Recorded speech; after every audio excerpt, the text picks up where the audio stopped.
Muy buenas tardes a todos, a todas las presentes y todos los presentes en esta mesa. Aprovechamos para iniciar los trabajos de esta mesa y algunas recomendaciones, sugerencias es que las exposiciones tengan como media alrededor de 12, 13 minutos. 3 minutos y máximo 15 minutos. 3 minutos antes les aviso de que el tiempo está concluido. Todos tratar de ajustarnos a ese tiempo.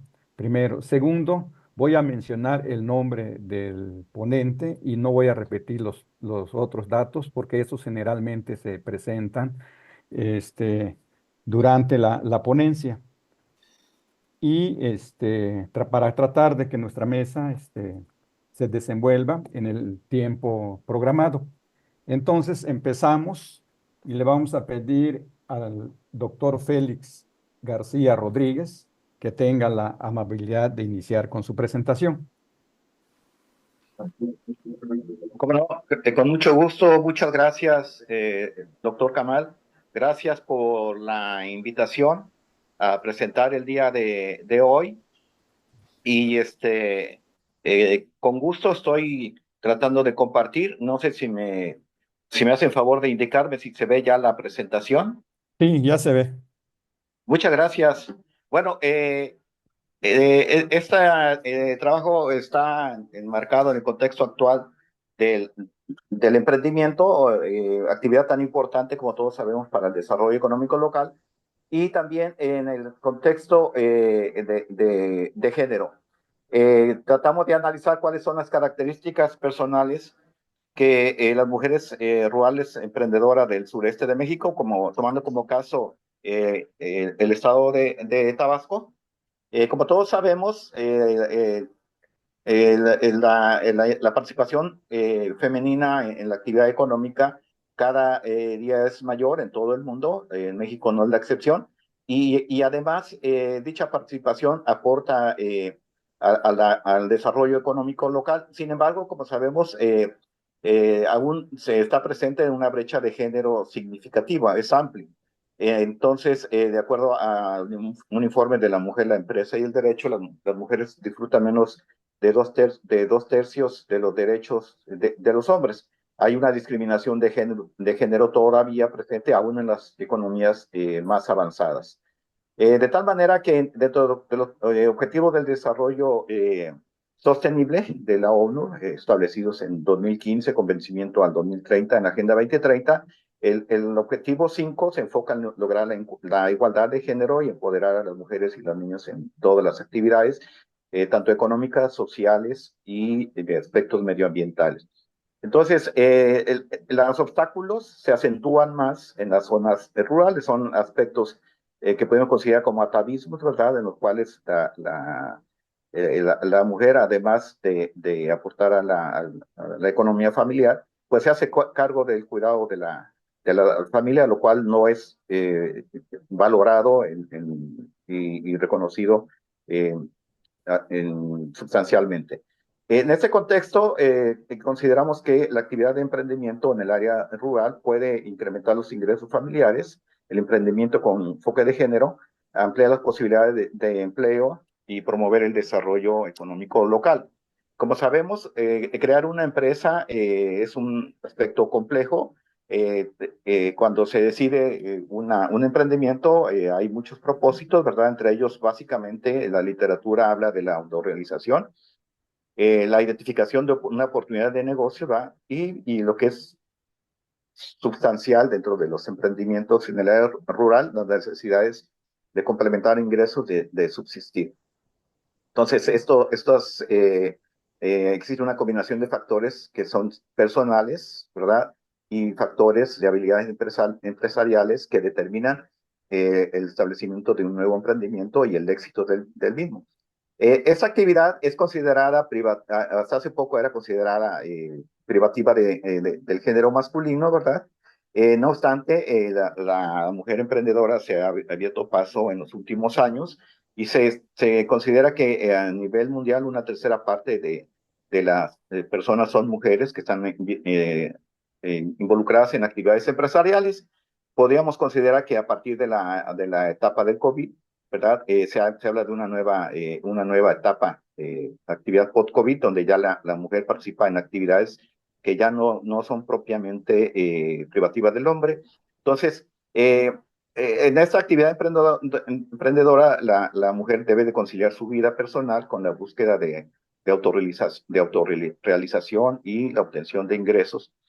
Entonces, estos emprendimientos que se llevan a cabo normalmente en las áreas rurales, pues están dedicadas al comercio, al servicio, turismo sustentable, ecoturismo, y se desarrollan pequeñas empresas que muchas veces pues son a nivel muy local, no representan un aporte significativo a la actividad económica regional ni al PIB. Entonces, dichas empresas normalmente no obedecen a la búsqueda de una oportunidad económica de negocio, sino de subsistencia. Esto es consecuencia pues del rol que establece la sociedad, ¿verdad? A la mujer como responsable del cuidado de la salud, perdón, de la educación, de la salud, de la vivienda, de la alimentación de la familia. Entonces, el emprendimiento puede ser una alternativa laboral remunerada importante. La mujer rural, como sabemos, es un grupo demográfico importante, clave en la economía local, ¿verdad? Es una fuente importante de ingreso familiar, desarrollo local. En muchos países son una fuerza laboral significativa que representa más del 40% de la actividad económica, sobre todo en las áreas agrícolas, y incluso en muchos países supera esto el 50%. No obstante, hay grandes desafíos en el área rural para participar y obtener ingresos. En esta se han tratado de identificar cuáles son las características personales que deben establecerse para el éxito de una actividad emprendedora en el ámbito rural. Entonces, este aspecto de las características que determinan el éxito de un emprendimiento, eh, podemos considerar que son habilidades o características personales internas y otras habilidades externas que tienen que ver con las habilidades empresariales. La combinación de habilidades personales y empresariales pues dependen del éxito y la permanencia de un emprendimiento. Entre estas habilidades empresariales, como conocemos, ¿verdad? Tienen que ver con actitud innovadora, capacidad de identificar oportunidades de negocio, habilidad para la gestión y administración de recursos, liderazgo, capacidad de tomar decisiones y resolver problemas dentro de la empresa. Y dentro de las características personales, ¿verdad? A lo cual tratamos de dedicar lo que resta de la presentación, es características eh, intrínsecas a la mujer emprendedora. Bueno, tienen que ver más que con emprendimiento, con la intención, ¿verdad? De establecer un emprendimiento como la actitud positiva, capacidad de trabajo, perseverancia, curiosidad, capacidad de innovación, etcétera, y una serie de características. Entonces, las características empresariales son importantes para transformar esas ideas en oportunidades de negocio, y las características son personales, son fundamentales para establecer una cultura empresarial sólida y mantener el enfoque en la empresa. La combinación de ambas características determinan la sobrevivencia de una empresa. En este punto de vista se establecieron tres hipótesis de trabajo. Me voy a ir un poco más rápido para respetar el tiempo. Entonces, en la metodología es una investigación cuantitativa, no exploratoria, de tipo transversal, descriptiva, correlacional y explicativa. En esta participaron 12 comunidades rurales del municipio de centro del estado de Tabasco, con alto nivel de marginación y desempleo.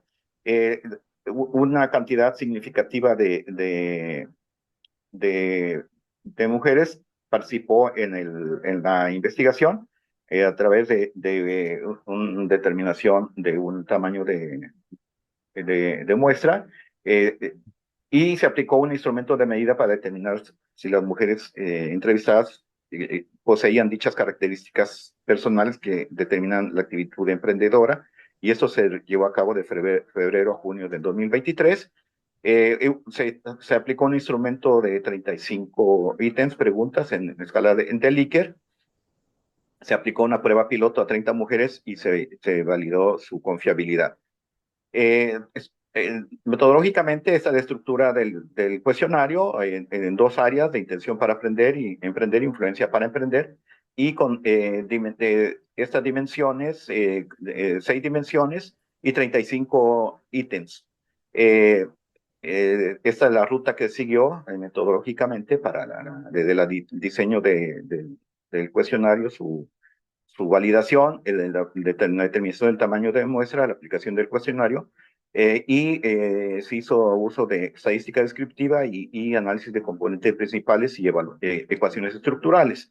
Se aplicaron técnicas estadísticas multivariantes, componentes principales y ecuaciones estructurales, y, eh, y análisis factorial exploratorio. Se hizo todo ello a través de SPSS versión 26, y Quedan, encontramos en quedan datos. 3 minutos, doctor Sí, Félix. sí, cómo no, gracias. Los resultados, encontramos que de todas las características que establece la literatura, únicamente el 37% de ellas son las personas entrevistadas, las mujeres entrevistadas, únicamente el 37% por ciento de ellas las contaban con ellas. Entonces hay un 60 y casi un 63% con las cuales no cuentan con dichas habilidades, y ellos pues nos da una posibilidad de trabajar en el establecimiento de estrategias para que ello pueda ser posible. Entonces, esta, digamos, reducida cantidad de habilidades podría explicar por qué los negocios que emprenden tienen poco tiempo de sobrevivencia, viven poco tiempo. Entonces, eh, para determinar las características que siempre deben estar presentes en estas mujeres rurales, se aplicó análisis de componentes principales que explican el 64.4 de la varianza total. Eh, Estas características, bueno, aquí están de manera muy rápida establecidas, ¿verdad? Se pudo establecer cuáles son las que no, con las que no cuentan, y y a partir de ello se puede establecer que las mujeres rurales, el establecimiento de sus emprendimientos obedece más a la necesidad que a la identificación de una oportunidad de negocio, por lo que presentan bajos niveles de innovación. Y entonces hay una serie de características que hay que impulsar dentro de la actividad emprendedora de la mujer rural, y ello nos permite establecer una serie de estrategias de apoyo, como pueden ser capacitación, talleres de desarrollo profesional, fomentar la cultura de la lectura y aprendizaje empresarial, superación personal, busca de una mentalidad de mejora continua, emprendimiento, etcétera. Bueno, en términos generales, estos son los resultados de la investigación, y nos permiten establecer pues algunas conclusiones en ese sentido. Muchas gracias y disculpen si rebasé el tiempo. Gracias, Gracias. Gracias, doctor José Félix. Al terminar las presentaciones, vamos a tener un espacio para preguntas y comentarios. Entonces, continuamos con la doctora Perla Gabriela Vaqueiro López. Adelante, doctora.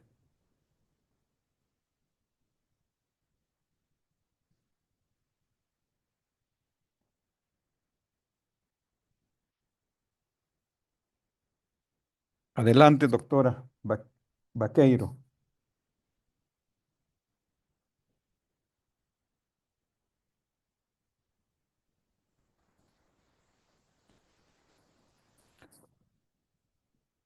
En virtud de que no se conecta la doctora Vaqueiro, para no perder tiempo, le vamos a pedir al doctor Oscar García Cela que tenga la bondad de presentar. Muchas gracias, doctor. Buenas tardes. Un placer escucharle y verle. Y también agradecer a esta edición, tercera edición del CIDCE por invitarnos, ¿no? Quisiera comenzar, a ver si ahí estamos. Sí se alcanza a ver, ¿verdad? Sí, se ve bien, doctor.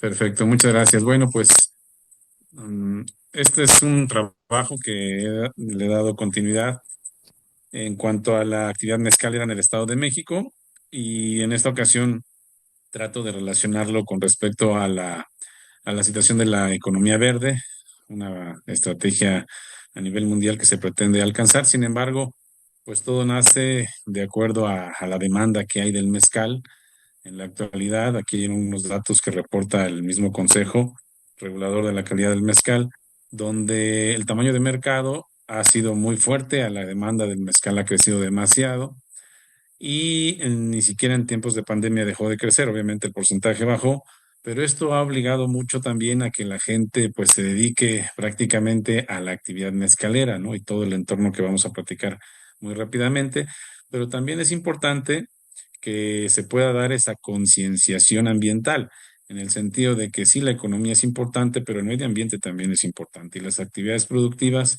pues debemos de buscar realizarlas sin afectar la escasez que hay de recursos, obviamente, ¿no? Y en el medio ambiente también podríamos pensar que las actividades se están afectando demasiado en ese sentido. El objetivo del trabajo es proponer acciones que sí nos digan, perdón, una viabilidad social, económica y ambiental de la producción del mezcal en Malinalco, que es la zona de estudio, y que esto sirve también como referencia, obviamente, para extrapolar la situación que se encuentra en cuanto al proceso de producción y que no se deje obviamente de esta actividad, ¿no? Sí hay una situación de impacto, como lo vamos a ver más adelante, pero también es importante su realización. Es decir, es un ganar-ganar que se pretende. ¿Cuál es el problema de investigación? ¿Qué acciones pueden detonar a la conservación de la biodiversidad? Porque la actividad productiva mezcalera pues sí tiene sus impactos en este sentido. Nuestra zona de estudio se caracteriza por fábricas de mezcal en la zona del Estado de México. La actividad principal es con el agave angustifolia, que es el mejor conocido como espadín, y el proceso de producción lo estamos entendiendo como algo que se realiza obviamente de manera similar, aunque tiene sus particularidades. Esta es la delimitación geográfica. En la parte sur del Estado de México, el municipio es Malinalco, sin embargo, la zona mezcalera pues está ahí Zumpangoacán, Tenancingo, Cuilan, están pegados al estado de Morelos.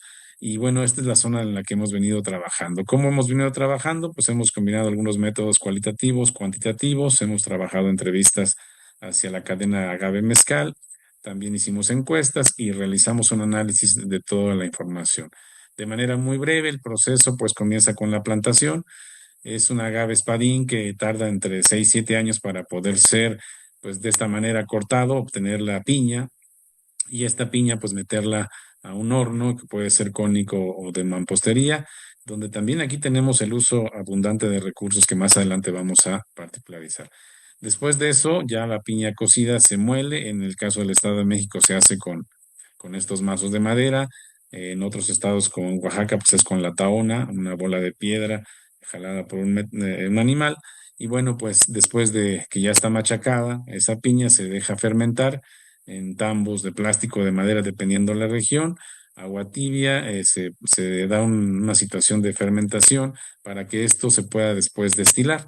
Aquí también tenemos algunas imágenes, algunos impactos que han causado en el medio ambiente y que lo más adelante lo vamos a particularizar. ¿Cuáles son los impactos? Pudiéramos pensar que en las zonas productoras de mezcal se empieza a realizar un desmonte para cultivar maguey.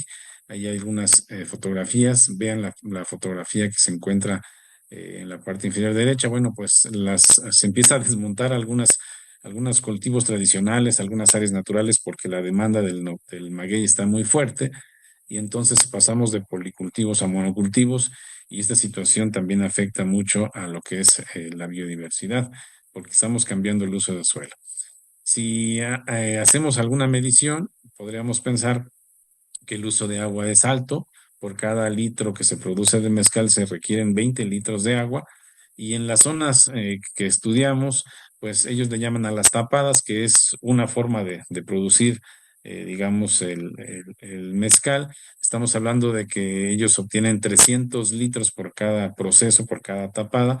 Y entonces, por cada tapada están gastando 6,000 litros de agua, ¿no? Que esta agua la utilizan pues para la condensación, para parte del proceso de la destilación, donde el agua está corriendo, está enfriando, pero es una cantidad impresionante de agua. Otro de los impactos que también pudimos encontrar es el uso de leña. Los proveedores de leña, para que se produzca un litro de mezcal, se ocupan más o menos 8 kilogramos de leña. Y si regresamos a esto de la tapada, que es esta cantidad aquí de agave que se encuentra allá adentro, bueno, pues estamos hablando de 2,400 kilogramos de leña por cada 300 litros de mezcal. Entonces, esto también tiene un impacto en la deforestación, tiene un impacto pues en irse acabando los recursos si no se ve ahí qué se puede hacer. Otra de las situaciones que impactan al medio ambiente es los residuos. Vean ustedes las imágenes, pues son montañas y montañas de bagazo, que es istle con agua, son los lixiviados que quedan después del proceso y que lo ponen en la parte de atrás, ahí se escurren al suelo y del suelo al manto freático. Y pues obviamente esto tiene su impacto en los suelos, cambiándoles ahí composiciones. En algunos casos se ha detectado que se impermeabilizan los suelos, entonces ya no hay un aprovechamiento adecuado. Y fíjense que muchas de las personas de la zona pues tienen la creencia de que estas situaciones no afectan, que son situaciones naturales, que no tienen ningún componente químico. Sin embargo, se han encontrado más de 85 componentes químicos en estas situaciones que afectan obviamente el suelo y que dicen los productores, pues es que al contrario, lo colocamos como abono y así no crece la maleza. Efectivamente, no crece la maleza porque si las malezas son resistentes, imagínense qué se pudiera producir en esas zonas, ¿no? Si están afectadas por esto del bagazo. Otro de los residuos también son las pencas. Después del corte, las pencas se quedan ahí, abandonadas a cielo abierto, entonces se genera metano y además hongos, que en estas zonas pues sería difícil también de cultivar algo porque pues los productores también están destinando ya estas tierras solamente para el agave y también tendríamos como que una pérdida, un impacto negativo. Otro de los impactos que hemos encontrado es en las vinazas que son prácticamente estos líquidos, estas aguas que salen del proceso de destilación, del proceso de enfriamiento en la condensación y que se van acumulando, ¿no? Y que dicen los mismos productores, bueno, pues no son contaminantes, los podemos tirar al arroyo, al campo, pero hay contenidos de sales, ¿no? Que causan severos cambios en la estructura y que también en cierto momento contaminan a otros cultivos. Entonces, sí es importante recalcar que pues, hay muchas creencias, ¿no? Para bien, seguramente para que los productores se justifiquen en algunos casos que están pues dejando estos residuos y causando impactos negativos. Ante toda esta situación, de manera muy general, obviamente el contexto es muy amplio, pero por el tiempo nos centramos rápidamente en las propuestas.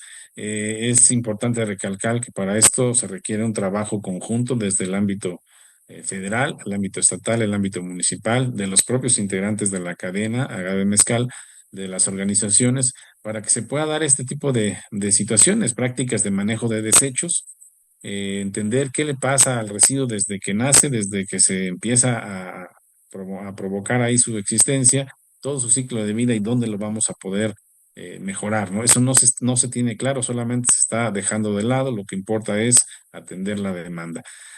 También se requiere un uso eficiente y reciclar el agua en algunos procesos, algunas fábricas ya empiezan a hacer esa situación, pero sigue siendo como que hay mucho recurso, mucha agua y que se vaya, ¿no? No pasa nada. El aprovechamiento de magueyes sembrados en lugar de los silvestres también resulta que ya hay algunas especies que están dejando de existir porque pues la demanda es alta, sobre todo en algunas especies que tardan más años, ¿no? Y finalmente la propuesta industrial, en este caso la artesanal, es el maguey espadín, pero hay otras especies silvestres que están siendo ya acabadas, por así decirlo. Entonces es una propuesta también que ayudaría a esa situación.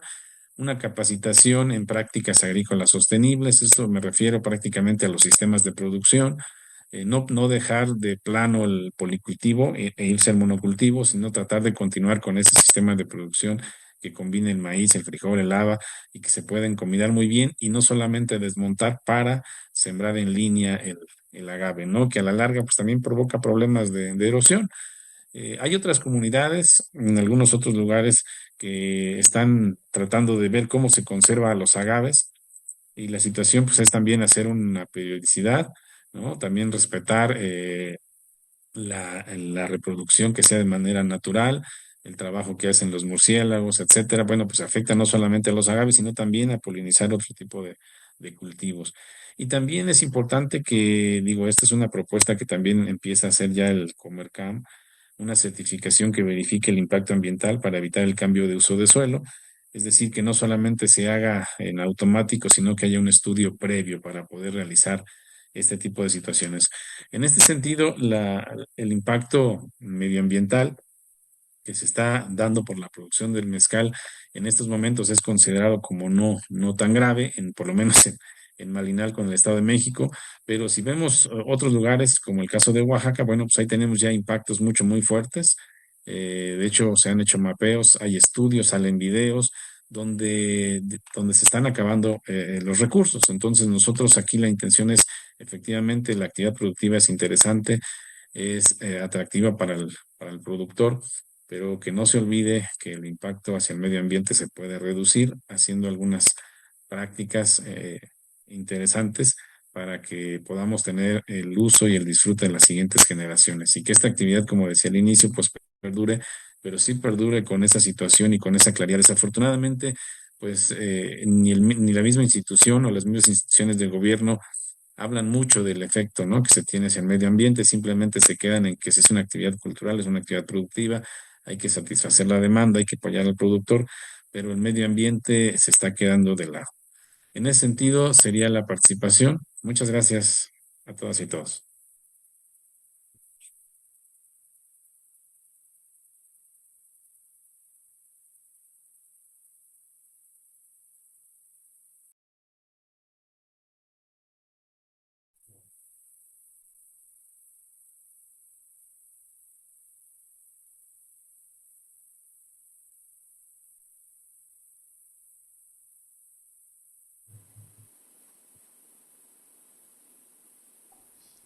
Muchas gracias, doctor Oscar. A Muchas gracias. continuación, le vamos a pedir al doctor Juan Francisco Islas Aguirre que tenga la amabilidad de presentar la primera ponencia que está a nombre del doctor Ignacio López Sandoval. Adelante, doctor.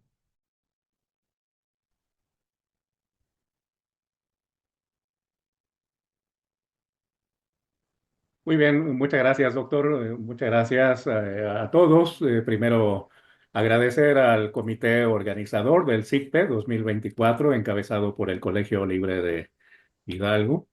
Y la ponencia se denomina Competitividad, Crecimiento y Desarrollo Económico a nivel estatal en México 2022-2024, junto con mis colegas, el doctor Ignacio López y Nancy Maribel Contreras. Bien, como antecedentes de esta investigación en proceso, tomamos en cuenta que la capacidad de adaptación de las regiones mexicanas a las transformaciones económicas pues ha sido heterogénea, esto históricamente a través del tránsito de los modelos de desarrollo económico por los que ha transitado el país. Por otro lado, los estados y las regiones que tienen ventajas de encontrarse con una infraestructura física, de comunicación carretera, de capital humano y de fortaleza en sus instituciones, son las que generalmente muestran un mejor desempeño en las variables para el desarrollo económico, de acuerdo con Abramovich. Y por otro lado, eh, en un estudio de A regional en 1970, detectó que el PIB estatal per cápita por estado, en este caso en el ranking encabezado por la Ciudad de México, superaba en 4.4 veces al PIB estatal del estado con menos desarrollo económico. Entonces, esta era la proporción en el caso de Ciudad de México y Oaxaca, 4.4 veces. Esta proporción se reduce hacia 1985, lo cual para este documento de 2005 que publicó a Regional, pues daba indicios de una posible convergencia. Esto último es lo que para esta actualización de los últimos años buscamos corroborar si efectivamente se sigue dando esta tendencia o se ha abierto esta brecha nuevamente. Entonces, trabajando con los datos del Instituto Mexicano para la Competitividad, el IMCO, tenemos una propuesta de estimación de modelos. Por un lado, tomando en cuenta la variable del Producto Interno Bruto per cápita en los estados del país, podemos observar qué estados tienen este indicador de desarrollo económico más alto. Vemos que sobresalen la Ciudad de México, el estado de Nuevo León, Sonora, Coahuila. Y en los estados más rezagados, en el PIB per cápita, observamos a Chiapas, Guerrero y Oaxaca principalmente. Por ahí también está Tlaxcala y Veracruz. Otra variable que estamos considerando es la tasa de crecimiento del PIB estatal, definida como el promedio de la tasa de crecimiento real para los últimos 3 años. De acuerdo con el INCO, es decir, para 2022, esta considera las tasas de crecimiento del 2019, 2020 y 2021 y así para los demás años, el último trienio, de tal forma que observamos esta evolución en estos últimos periodos. Para los distintos estados, de manera importante, sobresalen Quintana Roo y un poco, bueno, Tabasco, junto con Quintana Roo y pues ya en menor medida, en un escenario intermedio, el estado de Oaxaca, el estado de Puebla, los estados del norte, Sonora, Sinaloa, etcétera. En el eje vertical tenemos estas escalas de las tasas de crecimiento promedio anual para los últimos trienios respecto del año que se indica en el eje horizontal en la gráfica. Y otra variable importante, de hecho la principal en los estudios del IMCO, es el índice de competitividad estatal que el instituto define como la capacidad de las entidades federativas para generar, atraer y retener talento e inversión. Esto incluye un conjunto de casi 90 variables para evaluar las capacidades estructurales y coyunturales de las economías estatales. Vemos este índice en cada uno de los estados también y ahí podemos identificar cuáles son los estados más sobresalientes y los que se encuentran más rezagados en el indicador. La hipótesis, claro, con respecto a esta variable es que una mayor competitividad se traduce en un mayor bienestar y un bienestar económico y una mayor productividad. Otra variable que tomamos en cuenta es la desigualdad salarial. Está definida como el cociente o la relación entre los trabajadores que ganan hasta 2 salarios mínimos y los trabajadores que ganan más de 2 salarios mínimos. Como sabemos, en la distribución de los ingresos salariales, así como la distribución del ingreso en general, la gran proporción de la población se encuentra en un rango de 2 a 5 salarios mínimos y la frecuencia en esa distribución baja considerablemente cuando hablamos de percepciones salariales de 5 o más salarios mínimos mensuales. De tal forma que los estados que tienen los cocientes más altos, esta razón de estos cocientes se mide en el eje vertical, son el estado de Morelos, el estado de Oaxaca, Y un poco el estado de Tlaxcala también lo observamos en un escenario intermedio y ya los demás estados tienen estos cocientes alrededor de 5 veces para la proporción de trabajadores de hasta 2 salarios mínimos con respecto de los que perciben más de 2 salarios mínimos. Bueno, ¿qué hacemos en este sentido? Exploramos la relación existente entre el índice de competitividad y el PIB per cápita. Y tenemos estas nubes de puntos con sus respectivos ajustes lineales, donde observamos prácticamente cambios marginales parecidos del PIB per cápita por unidad de cambio en el índice de competitividad, salvo una pequeña rotación en 2023 que observamos para este conjunto de datos. Los puntos representan, claro, las 32 entidades federativas con los registros de estos indicadores económicos por parte del INCO. Se observa también el efecto desplazamiento por los montos del PIB per cápita promedio en los años, lo que denota este desplazamiento de las rectas de ajuste correspondientes. En sí, relación directa entre competitividad y bienestar económico. Ya haciendo el ajuste de estos modelos lineales que veíamos en el ajuste de las gráficas, tenemos que por cada unidad en que se incrementa el índice de competitividad, el PIB per cápita en 2022 se incrementaba en 7,300 pesos, luego en 2023, este cambio marginal era de 9,000 pesos y para 2024 baja 500 pesos aproximadamente.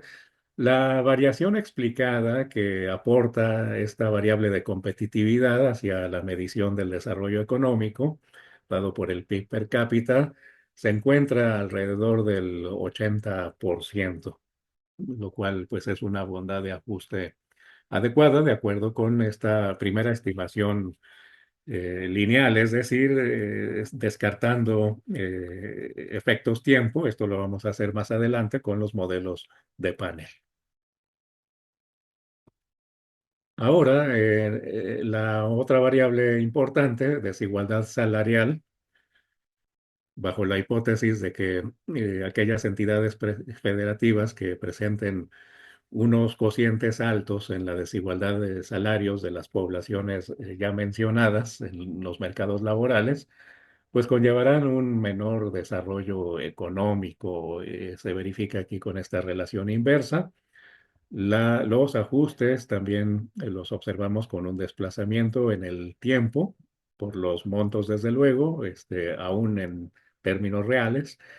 Y las dispersiones, ahí es muy importante notar cómo las dispersiones en estas relaciones bivariadas, al igual que en el gráfico anterior, se muestran con una brecha importante entre los estados. Vemos que en 2022 la nube de dispersión está menos acotada en ambas variables que lo que se observa para el 2024. Y bueno, en el modelo de regresión lineal para explicar el bienestar económico a partir de la desigualdad salarial, vemos que por cada punto adicional en el cociente de desigualdad salarial, tenemos una reducción de 32,600 pesos en el PIB per cápita. Estos montos son anuales para el PIB per cápita. En el 2023, este cambio marginal se reduce a 24,000 pesos y para 2024 es un poco menor. Es decir, las pendientes de estos ajustes se han venido reduciendo. Sin embargo, notábamos que la dispersión entre los estados es mayor con el tiempo en los últimos años. La proporción de la variación explicada del bienestar económico por parte de la desigualdad salarial está en torno al 40-44%. Para las otras dos variables sobre las cuales, bueno, ya no abundamos más, bastaría ubicar las correlaciones entre la tasa de crecimiento del PIB y el PIB per cápita. Es una correlación baja. Nosotros esperaríamos inclusive que fuese alta. Sin embargo, pues esta variable muestra un efecto menor que las otras dos variables que consideramos. El índice de competitividad muestra la más alta correlación con el PIB per cápita y la desigualdad salarial, una correlación inversa que está entre débil y moderada, una correlación inversa baja entre competitividad y tasa de crecimiento del PIB, y entre desigualdad salarial y competitividad veíamos una relación inversa fuerte. 3 minutos, doctor. Muy bien, muchas gracias, doctor. Entonces, vaya para cerrar este trabajo empírico con los datos del IMCO. Tenemos los modelos de datos panel. Por un lado, el efectos aleatorios, donde vemos eh, significancia importante, relaciones directas entre tasa de crecimiento, índice de competitividad, desigualdad salarial. Bueno, ahí tenemos un efecto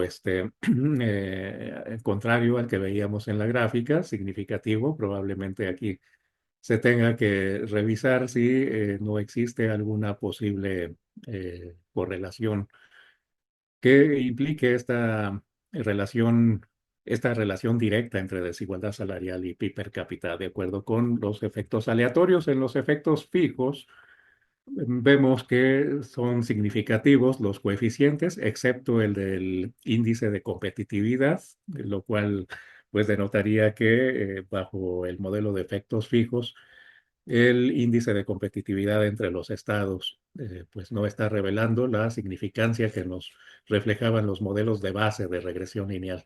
Y finalmente, entre los grupos, tenemos fortaleza en la significancia del índice de competitividad y se debilita el caso de la significancia de la tasa de crecimiento del PIB y la desigualdad salarial cuando incluimos los efectos combinados de tiempo y unidad estatal.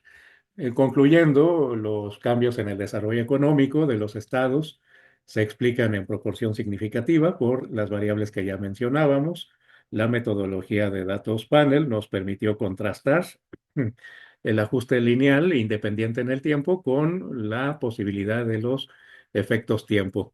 Y la brecha, como conclusión importante para el 2022 al 2024, entre Ciudad de México y el estado más rezagado, ahora que está haciendo Chiapas. Nosotros esperaríamos que con los efectos de la obra de infraestructura, principalmente el Tren Maya, pues esto cambie ya en un tiempo menor, pero de las 4 veces que hablábamos, ahora son 6.7 veces la brecha entre la Ciudad de México y Chiapas, en comparación de la brecha que veíamos al inicio, de acuerdo con el estudio de regional entre la Ciudad de México y Oaxaca. Esto pues revela un alejamiento de la convergencia en el conjunto de los estados en cuanto a la competitividad. Muchas gracias.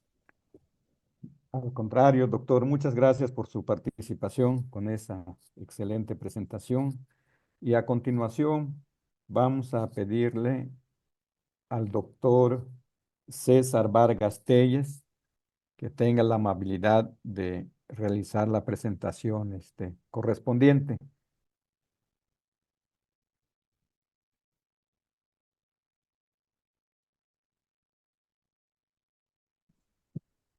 Buenas tardes a todos. ¿Se escucha? Sí, ¿verdad?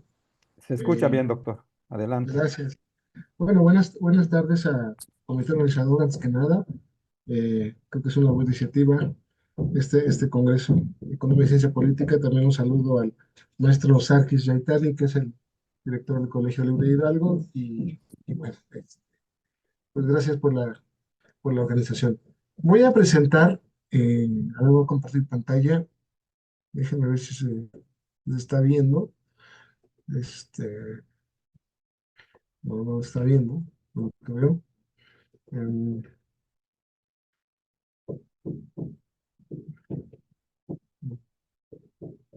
aquí está ya, ¿no? Bueno, este es un trabajo eh, colegiante, somos tres colegas, el doctor Ignacio Marcelino López Sandoval, de Huancojimalpa, el doctor Juan Francisco Aguirre, del Politécnico, y su servidor, también de la Huancojimalpa. Y el tema es estabilidad macroeconómica y regulación económica durante la industrialización por sustitución de importaciones en México. Básicamente, bueno, es un trabajo que se está desarrollando también. Eh, ¿Cuál es el contexto? Bueno, como la mayoría de la gente que está aquí en el Congreso sabe, en México adoptó un modelo de sustitución de importaciones que tiene sus orígenes como respuesta a la crisis de 1929, la crisis mundial, con la necesidad de promover un desarrollo económico pues más autosuficiente. Este modelo, que también se puede abreviar como ISI o ISI, ¿no? Busca de alguna manera pues empezar a construir una industria nacional de bienes manufacturados y bienes de consumo en su momento, ¿no? Y la creación de industrias locales para hacer mercado interno. Eh, los antecedentes, ¿cuáles son? Bueno, son con el gobierno de Lázaro Cárdenas, empiezan los primeros antecedentes, su periodo de 34 a 1940, se encuentran las raíces de este modelo de sustitución de importaciones. Y obviamente con la Segunda Guerra Mundial, eh, el modelo ISI se profundiza, ¿no? De la Segunda Guerra Mundial, como ustedes saben, va de 1939 a 1945, y eso de alguna manera facilita también este proceso de sustitución de importaciones porque pues, los grandes productores de bienes industriales pues están ocupados en la guerra, ¿no? Y entonces incluso México tiene un impulso importante en su producción nacional y obviamente pues se empieza a generar un tejido más importante de fábricas nacionales con la idea de aumentar sobre todo la producción de bienes de consumo, intermedios y bienes de capital. Aquí vamos a ver que, como ya lo saben, los bienes de capital son los que al final no son los menos desarrollados en este proceso. Eh, Pasando a la siguiente, hay tres fases. En la primera fase se puede ser como la raíz, la creación de este modelo, de 34 a 50, y es un poco la creación de una infraestructura industrial básica y adopción de políticas proteccionistas para reducir la dependencia de importaciones. La segunda fase va de 1950 a 1970 y es la expansión de la producción y establecimiento de industrias pesadas, acompañado por altos aranceles y restricciones de las importaciones. En la última fase, la tercera, que es del 70 a 80, o al menos así la estamos visualizando, es la saturación del modelo ISI, ¿no? Aquí donde, como se sabe, se registran muchos déficits fiscales importantes por parte del gobierno mexicano que pues estaba financiando este proceso de industrialización. Deuda externa, muchas empresas también eran públicas, ¿no?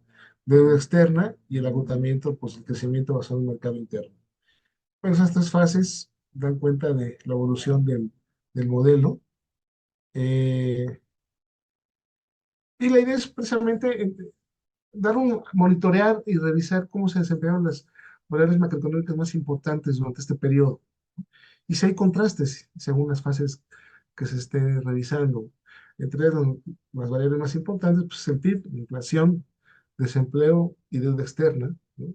Aunque también hay otras como inversión, como tipo de cambio, que vamos a mostrar de manera muy rápida, porque sí son varias gráficas.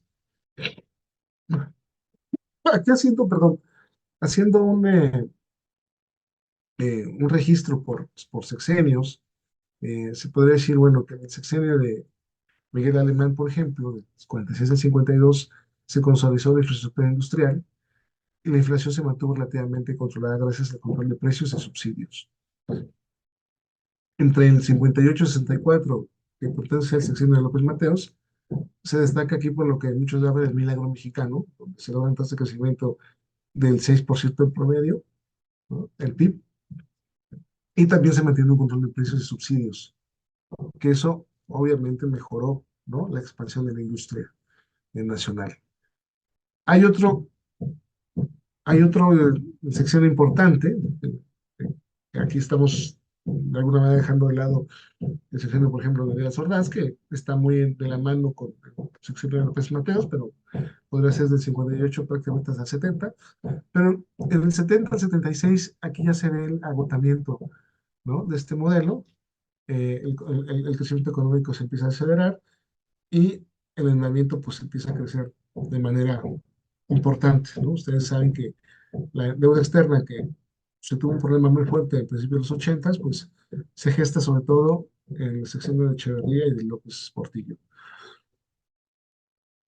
Aquí, muy rápido, sí, hay un impulso, ¿no?, inicial, este, que se puede dar a principios de los, bueno, entre el 76 y 79 por los ingresos petroleros, ¿no? El precio del petróleo crece mucho, ¿no?, aumenta mucho por la crisis del 73, y esto de alguna manera impulsa en un momento pues, la industria nacional, pero luego llega el declive a través del sobreendeudamiento, ¿no?, que esto hace crisis en el 82. Y prácticamente el sexenio de la Madrid, del 80-88, pues se inicia un proceso o un cambio de modelo, ¿no? Se abandona este modelo, sustitución de importaciones, y se empieza a desmantelar al menos la industria pública, ¿no?, y a privatizar, y obviamente la liberación económica, que hace que muchas industrias privadas pues también sean de una manera afectadas por la competencia del sector externo. Eh, hay un contexto ahí institucional o legal, ¿no?, que sí es importante decir, a lo mejor, más que mostrar gráficas, que sí lo voy a mostrar, pues un poco entender cuál fue el marco institucional. Estamos un poco tratando de enfocar este fenómeno dentro del análisis de la economía institucional y pues ver qué tipo de medidas, ¿no?, se implementaron, no solamente a través de pues, acciones concretas de creación de fábricas, sino también a través de leyes, ¿no?, que pudieran sustentar este modelo. Y entonces, pues hay varias leyes que se empiezan a decretar, eh, y obviamente la idea era fomentar la industria nacional. Eh, Esto empieza pues con la nacionalización del petróleo en 1938, ¿no? Eh, Luego también está la ley de fomento de industrias nuevas y necesarias. Creo que esa ley es muy importante, ¿no?, porque por primera vez aquí hay una ley, ¿no?, que proporciona incentivos fiscales a las industrias recién establecidas y necesarias para desarrollar el país. En este caso, pues, exención de impuestos o subsidios directamente. Luego, más adelante, también en el sexenio de Ávila Camacho, ¿no?, esta ley se enfocó sobre todo en los sectores textil, acero, alimentos procesados, los cuales se consideran fundamentales para la eficiencia económica del país. Está tratando de, obviamente, fomentar la industria de consumo y la industria ligera. Durante el sexenio de Luis Cortines, es importante precisamente la restricción a las importaciones de bienes de consumo, precisamente pues para apoyar, ¿no?, o generar una protección del mercado interno, los productos del mercado interno de ese tipo de bienes. Se crea toda una política proteccionista durante este sexenio, que se mantiene durante los siguientes sexenios. También en este sexenio, en el 56, se crea la Comisión Nacional de Energía Nuclear, que de alguna manera busca pues, pasar a otra etapa también de sustitución de importaciones, ¿no? Fomentar la investigación de uso de energía nuclear, sí, con bienes pacíficos, pero industriales. Entonces, aquí hay un esfuerzo por parte del gobierno de eh, pasar a una sustitución de importaciones un poco más sofisticada, bien más sofisticada, sobre todo el capital. Que pues la verdad, buena parte de este modelo empieza a fallar cuando se da la sustitución de importaciones de bienes de capital, ¿no? Eh, También hubo, obviamente, una política de financiamiento, banca de desarrollo. Se creaba Bancomex en 1937, ¿no?, precisamente para promover las exportaciones, aunque la verdad, cuando uno revisa estas mareas macroeconómicas, las exportaciones con respecto al PIB son muy pequeñas, ¿no? No llegan a ser más allá del 2 o 3% del PIB durante todo este periodo, hasta prácticamente el cambio de modelo, que estamos hablando ya después de la Madrid, ¿no? Cuando se consolida este cambio de modelo, estamos hablando de Salinas, donde las exportaciones sí empiezan a crecer, pero bueno, sin embargo, se está financiando a través de Bancomex, que proporciona líneas de crédito y asistencia financiera a empresas que desean expandirse. Y bueno, también aquí hay decretos de control de importaciones, ¿no? Para precisamente controlar las importaciones, y esto se mantuvo durante varios sexenios, pues desde Cárdenas hasta Echeverría. También hay una ley muy importante que se da hasta 1973, que es la ley para promover la inversión mexicana a través del sexenio Echeverría. Y esta ley, de alguna manera, trata de fomentar políticas, ¿no? económicas de México que regulen, ¿no? y promuevan la inversión mexicana, ¿no? En ciertos sectores importantes. Tratan de ordenarlo, regularlo a través de esta ley. eh, y, por ejemplo, se trata de controlar la participación extranjera para evitar dependencia económica, ¿no? En muchos casos, la participación extranjera no podría ser más allá del 49% de ciertos sectores industriales. Esto se aprobó en 73, cambia esta ley, y esta ley es la base de la actual ley del 93, pero tiene otro enfoque totalmente diferente. La ley del 93 está basada más bien en la promoción de las exportaciones, en la inversión extranjera directa, pero de otra manera. Pero como les comentaba, entre los principales puntos de la ley 73 está la restricción de sectores estratégicos, como la inversión extranjera en ciertos sectores como telecomunicaciones, energía y recursos naturales. Esta participación de 49% que les había dicho en ciertas empresas mexicanas, ¿no? Estaba también fomento a la inversión mexicana a través de incentivos y apoyos financieros, regulación y supervisión, esto que era, pues, creación de la Comisión Nacional de Inversiones Extranjeras y protección a pymes. Eh, y bueno, esto da un cambio, ¿no? Cuando México se incorpora al Acuerdo General sobre Aranceles y el Comercio del GATT, que más tarde se va a convertir en la Organización Mundial del Comercio. Se empieza precisamente a desmontar todo el aparato arancelario. Aquí, pues, es muy interesante algunos de estos gráficos, Quedan tres como, minutos, doctor. sí, y sí, voy más rápido, esto voy a reflexionar, porque sí, muchas gráficas muy útiles. Vean, efectivamente, aquí queda muy evidente cómo este modelo de sustitución de importaciones, al menos tiene un impacto muy importante sobre el PIB, ¿no? Hasta el 70, hasta el 82, hay un promedio del 6%, y luego a partir del 82, pues ya el promedio hasta la fecha, ¿no? La tasa, el crecimiento promedio del PIB es del 2%, más o menos. Si estamos contemplando hasta el último sexenio, que terminar y aquí no está. Entonces, creo que es importante precisamente todo este proceso de que va del 41 al 82, donde precisamente la industrialización basada en sucesión de importaciones, pues tiene un impacto importante sobre el PIB. Obviamente, en el PIB per cápita se ve más también, bueno, se mantiene. Eh, las tasas de desempleo, aquí no, la serie no es tan larga, sí, aquí no se puede ver mucho, pero también el salario, ¿no? El salario va incrementándose de manera importante y luego decrece después del cambio de modelo. Un poco me gustaría comentar, hoy en día hay esfuerzos y creo que México debe reflexionar sobre qué se hizo, qué se hizo bien en esa época y qué se hizo mal, porque obviamente también hay fallas en este modelo de sustitución de importaciones que se pueden corregir, pero creo que México debería de revisar este modelo, y es lo que se trata de hacer con este trabajo, donde de alguna manera tratar de visualizar, por ejemplo, las fallas que se pueden haber hecho, ¿no? Hay autores como Roderick que han trabajado últimamente en el hecho de que países como México y algunos países en América Latina, la mayoría, algunos europeos incluso, y algunos africanos y asiáticos, cayeron en una desindustrialización eh, temprana, ¿no? Una descentralización tiene un nombre que se está prematura, así se llama. Y entonces él dice, bueno, está claro que los sectores industriales, ¿no? aumentan la productividad del factor trabajo, ¿no? Que es un problema que tenemos en México, ¿no? Aquí no sé si no tenemos productividad, pero sí, por ejemplo, algunas variedades como inversión, ¿no?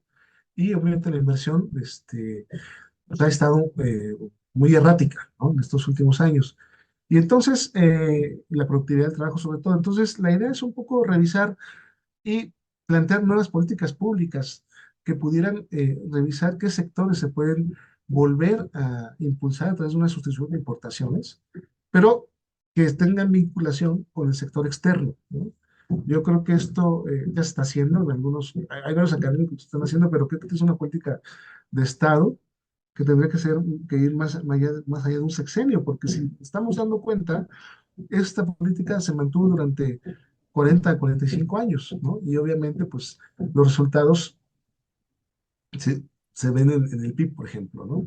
Creo que también es cierto que una de las fallas de este modelo de importaciones es que se mantuvo en, a lo mejor, bienes de consumo y bienes de consumo intermedio, pero no se profundizó en bienes de capital, ¿no? Y creo que eso hay que revisarlo. Creo que también no se condicionó estas ayudas a Doctor, las... estamos en tiempo. Bueno, pues miren, es un poco la reflexión, porque sí hay varias variables aquí muy interesantes, la inflación y otras variables, pero bueno, es un poco de reflexión sobre, creo que relanzar una nueva política industrial. Yo con esto lo dejo y les agradezco su atención y una disculpa por Al la extensión. contrario, doctor, muchas gracias por Sí, su participación. déjenme dejar de compartir. A ver si ya está. Sí, a continuación le vamos a pedir al doctor Omar Barragán Fernández que tenga la bondad de realizar la presentación que le correspondía a la doctora Perla Gabriela Vaqueiro López. Adelante, doctor.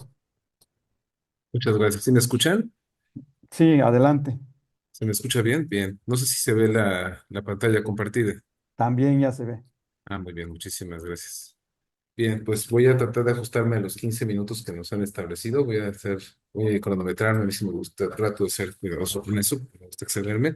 El tema que voy a abordar hoy, que me disculpo por no haberlo podido abordar, me correspondía hacerlo ayer, pero bueno, afortunadamente pude hacerme el ajuste para presentarlo hoy, es sobre la prospectiva aplicada a la decisión pública. Vamos a ver el índice de esta presentación. Vamos a ver una introducción, la perspectiva aplicada a la decisión pública, índices e indicadores, el valor público de las funciones básicas de la planeación, hace una perspectiva de tercera generación, los estudios del futuro y el pensamiento a largo plazo, el futuro como destino, el futuro como devenir, los estudios del futuro y conceptos básicos ya sobre perspectiva, una visión muy general de la investigación que estoy desarrollando. Los actuales desafíos que enfrenta la región subcontinental de América Latina y el Caribe, o sea, hablando de América Latina y el Caribe como parte del continente americano, excluyendo ciertamente a la parte norteamericana de Estados Unidos y Canadá, hablando de México hacia la Patagonia, pues en los órdenes económico, social, ambiental, político e institucional se ven agravados por la velocidad y magnitud de los cambios provocados por las nuevas tecnologías, la información y el conocimiento, además de las comunicaciones. Es decir, hay cambios importantes y estos cambios y estos desafíos que van generándose con los cambios y los nuevos horizontes eh, se ven intensificados por la tecnología, la información y el conocimiento que se están generando en ese sentido. En tal perspectiva, la prospectiva está relacionada con la planeación estratégica, en el sentido de que no puede sustraerse de una relación de coordinación técnico-profesional que es crucial o esencial para que tanto políticas como programas cumplan con las metas para las que fueron diseñadas. Aquí hay un documento de Medina y Ortego de hace ya 18 años que aproxima estos análisis, aunque hay documentos ya más recientes que lo van fortaleciendo, entendiendo la conexión entre lo público y lo privado para hablar de tres niveles para la coordinación: el estratégico, el programático y el operativo. El estratégico es el que se toma desde la alta dirección, en este caso, desde las altas esferas públicas, presidencia, gubernaturas, las distintas comisiones en el Poder Legislativo, los ministros en la Suprema Corte, etcétera. La parte programática que tiene que ver con este aspecto de plan, programa, presupuesto, que es cuando se tiene un plan y se establece un programa, entendiendo que el plan es un diseño en general de lo que se va a hacer, el programa es ya específicamente qué metas se van a cumplir y el operativo, que es llevar a la práctica las cosas. El primero es quién toma las decisiones, cómo se programan los tiempos y cómo se ejecutan las acciones, para dejarlo más claro. Una reflexión más profunda en torno a los indicadores e índices, ya viendo esa parte, nos ha llevado a establecer los términos que se les van a dar, ¿no? En términos generales o de manera genérica, podemos hablar de indicadores cuando hacemos referencia a la medición cuantitativa de dimensiones de concepto o conceptos de la teoría desde la cual fueron enunciados. Y los índices cuando la cuantificación mida directamente el concepto, lo que se consigue en ciencias sociales de manera integrando a partir de distintos algoritmos los correspondientes indicadores. Es decir, los índices son referentes de los indicadores. Por ejemplo, el PIB es un índice. La balanza de pagos puede funcionar como índice. El índice nacional de precios al consumidor, que está puesto como índice, ¿no? El índice de precios y cotizaciones de la Bolsa Mexicana, que en realidad ya es un Standard and Poor's.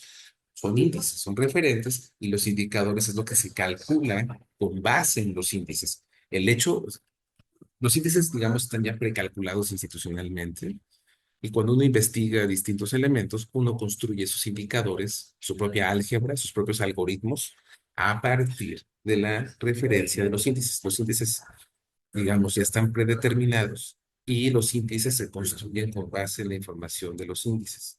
Esa es la lógica. Entonces, los indicadores quedan relacionados con la multidimensionalidad de los conceptos y hechos o fenómenos sociales en los que se les identifica desde los índices, por ejemplo. Los índices lo hacen con la unidimensionalidad expresada a partir del concepto originario. Es decir, el índice nos da un marco de referencia que puede derivar en una serie muy variada y muy compleja de cálculos. Considerando esto, para Medina de Ortega, la práctica esto es un análisis, estoy haciendo de este texto, pero hay muchos más, entonces, un análisis que están haciendo este texto fundamental. La práctica de las funciones básicas de la planificación es esencial para orientar las decisiones estratégicas de un país o un territorio cualquiera que esté sea. Su labor radica en trascender la visión cortoplacista. ¿Me siguen escuchando bien? Y se escucha bien, doctor. Es que me quité los auriculares, por eso preguntaba. Sí, Es, adelante. entonces, cortoplacista, que ha primado usualmente en la gestión pública de nivel central y proporciona una lectura más amplia de la realidad en forma independiente de la coyuntura. Es decir, cuando hablamos de la práctica, es decir, la operación de las funciones básicas, de la planificación como práctica o como operación misma, es muy importante para decisiones estratégicas, pero también decisiones tácticas y decisiones operativas. Es decir, es que no veamos todo en el corto plazo, en periodos de menos de un año, por ejemplo, que es lo que ha sucedido muchas veces en la gestión pública, que se ven las cosas desde una perspectiva cortoplacista o de periodos gubernamentales, sino que buscar algo más amplio, viendo una longitud, haciendo, como dicen los investigadores, un análisis longitudinal, es decir, a lo largo del tiempo, y transversal, que abarque varias líneas temáticas, ¿no? La tercera generación supone la creación de alternativas. La solución, hablando de una perspectiva de tercera generación, plantea alternativas, la solución de problemas, y opera ya desde hace 25 años por lo menos. Se caracteriza por un entorno inestable, acelerado, muy complejo y ajeno a la linealidad. Es decir, la tercera generación con alternativas no es lineal, sino compleja, y busca diferentes posibilidades. Se enfoca en la construcción colectiva del cambio a través de un pensamiento estratégico, así como el desarrollo de procesos y sistemas de aprendizaje y respuesta al cambio, con énfasis en procesos de aprendizaje de tipo colectivo, ¿no? Por otro lado, los estudios de futuro y el pensamiento a largo plazo pueden estar relacionados con el forecasting, que se caracterizan por su manera práctica de reconocer la realidad. En su origen estuvieron centrados en el manejo de leyes matemáticas o de procesos numéricos o cuantitativos de probabilidad y estadística, ciertamente, ya más recientemente, con el ánimo de reconocer la ocurrencia de eventos en el futuro, es decir, poder estimar, más no predecir, porque la predicción es muy complicada, es prácticamente imposible, pero se puede estimar posibles escenarios futuros. Sin embargo, la fuerza predictiva del forecasting, que yo no estoy muy de acuerdo en llamarle predictiva, insisto, sino estimativa, está cada vez evolucionando más hacia la construcción de los fenómenos y se están abandonando las funciones predictivas de las probabilidades. Yo insisto, sería, digamos, más que predictiva, sería de aproximación prospectiva en relación con tendencias, pero también con estimaciones de esas tendencias posibles, ¿no? El futuro es una unidad del tiempo y es completamente variable según lo deseemos. Claro, el futuro es una unidad de tiempo, es decir, dentro de 5, dentro de 10, dentro de 20 años pasará algo, que tenemos una carretera en la que vemos los años subsecuentes, mientras que el destino es una unidad de existencia y no la podemos cambiar jamás. Digamos que el destino es algo que ya está supuesta o aparentemente o presuntamente predeterminado, pero el futuro no, pero el destino sí. Pareciera que el destino es inamovible y el futuro es movible. Entonces, si movemos el futuro, el destino probablemente ya no sea tan predeterminado, ¿no? Al futuro se llega todos los días, al destino se llega cuando morimos, supuestamente. En realidad, nosotros siempre buscamos proyectarnos hacia el futuro. Decía John Arthur Barker, que es un futurólogo estadounidense, que el ser humano es el único ser sobre la Tierra que puede que solamente que puede vivir, que su vida se determina proyectándose en el futuro. O sea, los animales no se proyectan, sobreviven y no necesariamente se proyectan en el futuro, sino que buscan sobrevivir permanentemente, pero no necesariamente se proyectan al futuro como si lo hacemos los seres humanos de una u otra forma, como lo hizo, por cierto, Viktor Frankl cuando se imaginaba saliendo del campo de concentración y creando la logoterapia para hablar sobre sus experiencias en Auschwitz, por ejemplo, y en otros campos de concentración que estuvo y cómo perdió a toda su familia, ¿no? Por decir un ejemplo. En tal sentido, toda noción de futuro pertenece al terreno de la especulación, es decir, de cierta idea no exacta sobre qué podría suceder, ya que el futuro es esencialmente una abstracción acerca del tiempo. ¿Qué es una abstracción? Es que nosotros tratamos de imaginar el futuro a través de trayectorias temporales. Por ejemplo, la trayectoria temporal es una idea del futuro, es un constructo. Lo ubicamos delante de lo que podría pasar, o lo que no nos gustaría, o lo que nos gustaría que pasara. Es principalmente un concepto conforme al cual nos movemos para alentar nuestra búsqueda, o en ocasiones para que evitemos, por supuesto, algo que no nos guste, algo indeseable, ¿no? O sea, evitar algo terrible, una enfermedad, la muerte o cualquier otro episodio, una mala decisión pública, un golpe de estado, en fin. Nuestra actitud cotidiana se encuentra continuamente enfrentada ante el mañana y nos vamos a la acción o a la inacción.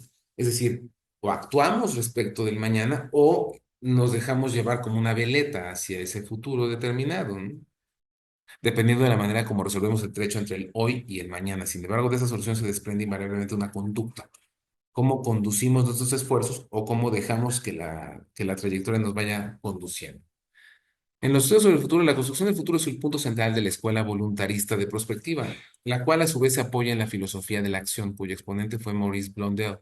Para el filósofo francés de la primera mitad del siglo XX, los seres contingentes son imperfectos. O sea, los seres contingentes son seres que ocurren en ciertos momentos, ante contingencias, ante ciertas situaciones. No está en su ser, o como él lo llama, inese. Están en un momento que se denomina inayer, es decir, en el obrar. Y si se les alejara de su propia elección, se les desnaturalizaría. O sea, los seres, aquí lo que quiere decir, los seres incontingentes, los seres que aparecen solo en ciertos momentos, son imperfectos porque solo, o sea, son personas, es un ejemplo, es el que te ayuda en cierto momento a un funcionario que solo hace su trabajo eventualmente, no siempre, que solo actúan ante una emergencia y no de manera cotidiana. No son, no son longitudinales, sino son eventuales. Esto también lo que pasa con el personal eventual que se empezó a contratar por honorarios en el sector público y que solo hacía el servicio por un tiempo y no necesariamente de manera continua. Incluso los consultores son personal contingente, ¿no? La prospectiva se inscribe entre los métodos generales de previsión y los análisis futurológicos estándares, pero se diferencia de ellos en su lógica básica. En los primeros se enfatiza realizar un análisis retrospectivo con el propósito de inferir tendencias, para luego extrapolarlas y proyectarlas en escenarios hipotéticos futuros o futuribles. Por el contrario, en prospectiva, se procede inversamente, primero concibiendo escenarios futuros ideales, los denominamos futurables, luego realizando un diagnóstico de discrepancias a través de su comparación con la situación presente y finalmente proponiendo un modelo operativo cuya concreción permita la actualización de aquellos futuros ideales. ¿Qué significa esto? Que haciendo prospectiva en la previsión, o sea, prevenir o previendo el futuro y en los análisis futurológicos, es buscar cierta lógica en lo que primero es analizar lo que pasó antes con el propósito de inferir lo que pasará. O sea, vemos lo que pasó para saber cuál es la trayectoria, qué pasó los últimos 20 años para saber qué podría pasar los siguientes 20 o 30, ¿no? Eso sería en el primer análisis, ¿no? En los segundos, en la perspectiva genuina, digamos, se procede al revés. Primero se conciben escenarios futuros ideales y luego se realiza un diagnóstico de discrepancias a través de su comparación con la situación actual, o sea, cuáles son las diferencias de lo que imaginamos que pasará con lo que pasa actualmente y un modelo operativo. Es decir, la prospectiva no necesariamente contempla la retrospectiva, pero es importante la retrospectiva y no solo el escenario actual para proponer escenarios futuros. 3 minutos, doctor. Ya, eso sería básicamente, yo ya he terminado Ok. con esto. Muchas gracias. Muchas gracias, doctor Omar, por su excelente presentación. Y, y vamos a continuar con la última presentación que está programada en esta mesa. Y le vamos a pedir a la doctora Dalia Morquecho que tenga la bondad de iniciar su presentación. Claro que sí, voy a compartir mi pantalla. A ver, ustedes me confirman si la pueden ver. Sí, adelante, doctora, ya se ve todo. Se escucha y se Perfecto, ve. perfecto. Pues muy buenas tardes. Es un placer estar aquí con ustedes en este Congreso de Ciencia Política. Em, Les platico que es una investigación, les adelanto, de tipo cualitativo, en el que contrapongo dos teorías de dos autores que de por sí su propia naturaleza pues está opuesta. Entonces, pues me parece interesante el contraste y además trata de analizar un fenómeno pues empírico que pues vaya es de conocimiento público, ¿no? Lo titulo Las conferencias de prensa matutinas del presidente Andrés Manuel López Obrador, que ahora ya hace un día deja de ser presidente, y sus efectos en la opinión pública en la sociedad mexicana. Y bueno, esta persona, este líder, pues básicamente, como lo hemos notado, pues transformó, ¿no? De alguna forma, la comunicación política y además ha generado un cambio en la relación entre gobierno y sociedad, ¿no? Andrés Manuel y sus conferencias, pues coloquialmente conocidas, pues como mañaneras. Y bueno, pues, ¿qué son las mañaneras, no? Y bueno, en el mundo de la política, la comunicación no es solo un medio, es el poder, ¿no? En México la presidencia siempre ha estado envuelta en un manto, ¿no? En una cierta forma de distancia, ¿no? De hermetismo político, pero sin embargo llega Andrés Manuel y pues cambia todo, ¿no? Cambia todo. Desde su llegada al poder, instauró un modelo de comunicación que rompe significativamente estas comunicaciones tradicionales a las que estábamos acostumbrados como ciudadanos, ¿no? En ese ejercicio diario de rendición de cuentas, vamos a ponerlo entre comillas, porque también es un debate importante, mediante las mañaneras, ¿no?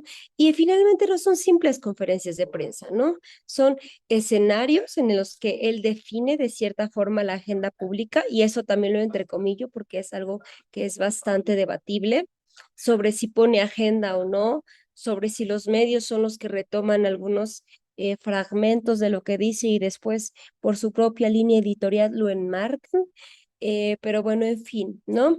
Eh, en este proceso de definición de agenda o no, pues se responden cuestionamientos, se responden preguntas, pero sobre todo se forma una narrativa gubernamental que va de la mano y que fue de la mano durante estos 6 años. Em, ¿Y por qué fue relevante al final del día? Pues en primera instancia, pues porque nunca antes en la historia ni en el mundo, además, un jefe de Estado había recurrido a una estrategia de este tipo tan directa, tan constante, ¿no? Esa sobreexposición mediática que tuvo fue pues inédita en el mundo. Y les decía, entonces, ¿qué son? Pues son un fenómeno de comunicación sin precedentes, ¿no? Cada mañana Andrés Manuel se presenta ante los medios, que además también hubo cuestionamientos sobre qué medios estaban permitidos entrar y en qué filas los acomodaban, y eso también tiene que ver con el perfil de su responsable de comunicación social, pero bueno, se presenta para hablar de temas de coyuntura, pero que además también él conduce la conversación, ¿no? A pesar de que los reporteros tienen una agenda, pues digamos que él conduce la conversación hacia un terreno muy seguro, ¿no?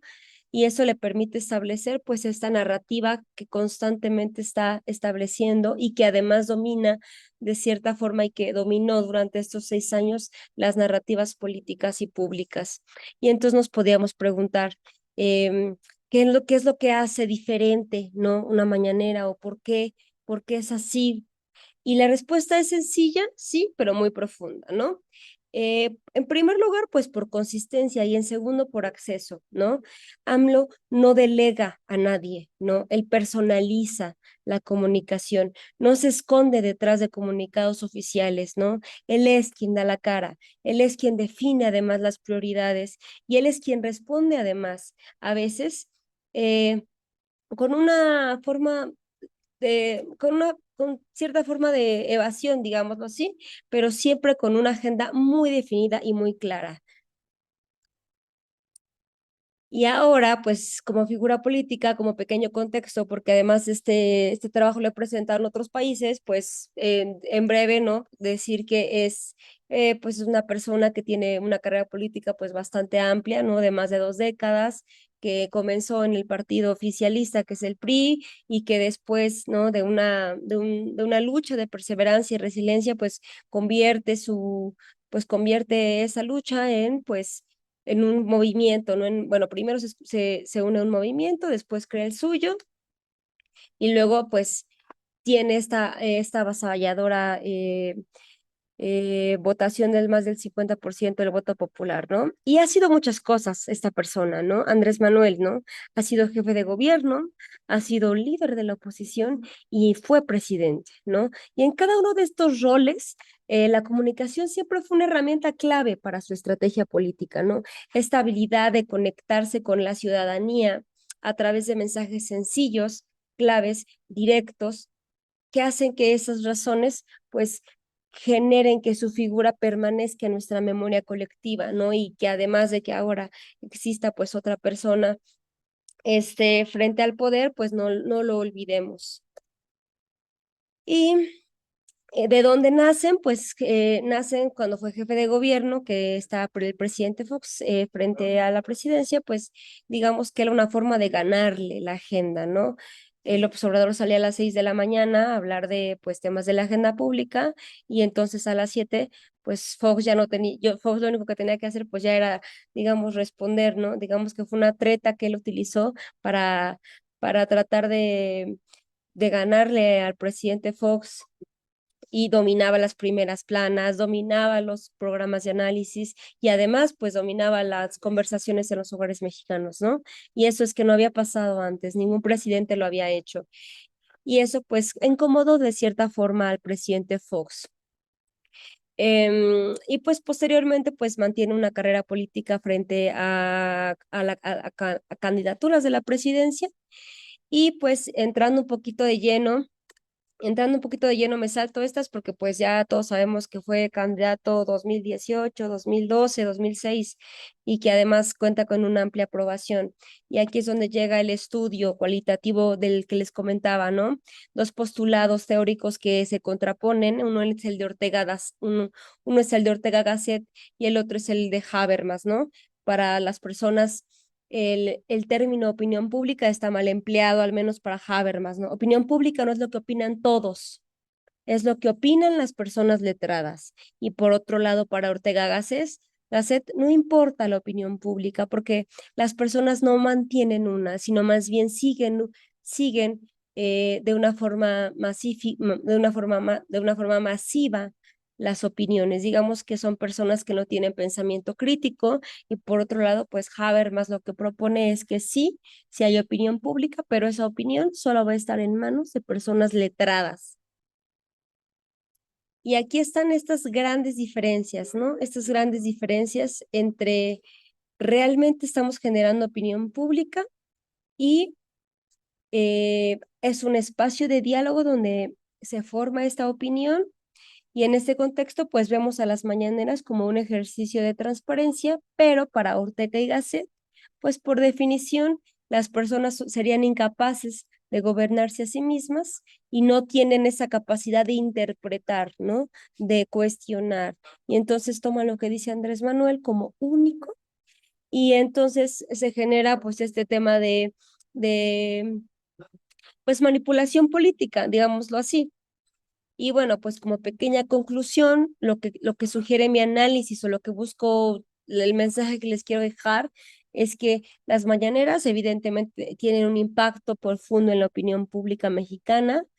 Para muchos representan un ejercicio de rendición de cuentas.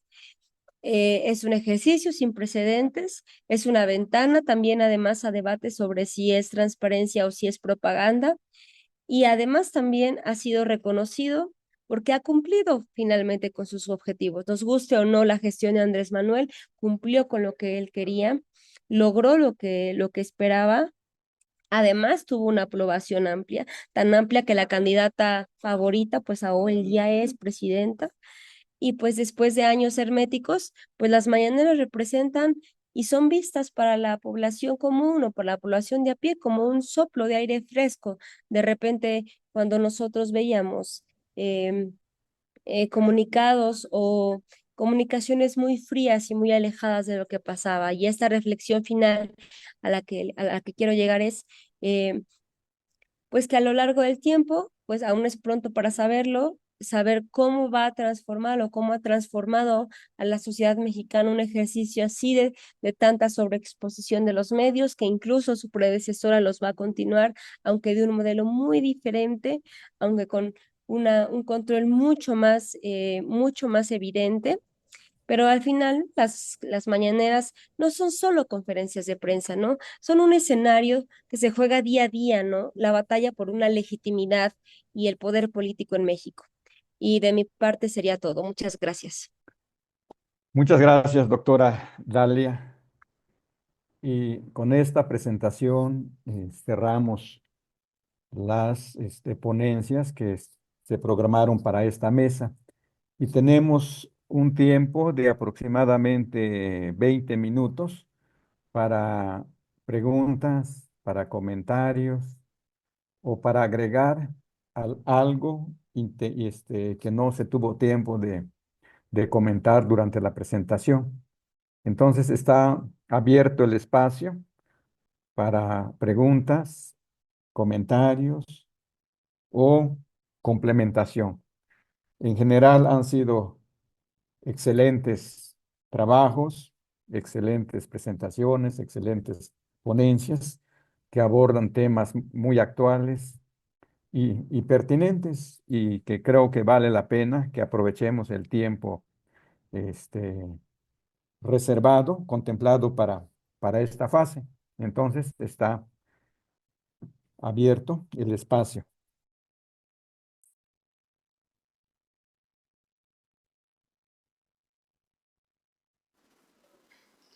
Hola, doctor Kamal. Me da mucho gusto verte con ese evento por su trabajo, por su trayectoria. Felicito a todos, cada uno de los que han participado en esa mesa, una mesa tan importante, sí, pero tenemos que debatir las ideas, lo que ellos han mostrado. César, me encantó su participación, aunque el tiempo lo comió, no le interesa, no pudo explicar el final, porque tiene muy buenos datos, muy buena información. Y a la última, hablando de AMLO, su conferencia, todo, eso le costó mucho al pueblo mexicano. 3 horas de su trabajo diario era para contestar, para hablar, para agredir a mucha gente. Era mejor que preocupe cómo salvarnos del neoliberalismo y hacer una estructura sólida para que no se repite la misma historia del 70 de lo que vive hoy México. Es mi observación, pero los demás, también la doctora, le felicito por su trabajo y es mi participación. Le agradezco mucho. Felicidades a todos. Muchas gracias, doctor, por compartir con nosotros sus observaciones y sus reflexiones. Y seguimos abiertos para aprovechar el espacio que tenemos disponible. En lo particular, yo veía el tema del doctor Oscar y creo que se vuelve un boom el tema de las bebidas, pero no se aprecia todo lo que está detrás, ¿no? O sea, todo el tema medioambiental que afecta, y creo que eso es importante de retomar, de atender. Nosotros acá tenemos una cervecería cerca en un municipio que se llama Apan, y creo que al final el tema viene siendo el agua, un tema pues vital, ¿no? El líquido, y que habría que considerar implementar nuevos procesos quizá de creación de este tipo de bebidas. Gracias. Gracias, Sí, doctora. muchas gracias. Efectivamente, pues es muy importante siempre el cuidado del vital líquido y hacía énfasis porque da de repente, pues así como una sensación muy difícil de describir, ver correr el agua, ¿no? Y ver correr el agua que de repente, pues dicen, sí va a ir a dar al terreno, al suelo, al terreno, pero muchas veces esa agua también no se recicla y el proyecto ahí es reciclarla en todas las fábricas de mezcal porque pues no todas lo están haciendo, se empieza por ahí a meter esa idea de reciclar, que el agua que enfría pues vuelva a circular, vuelva a utilizarse y de esa manera se haría un ahorro muy importante. Correcto. Gracias, doctor Oscar.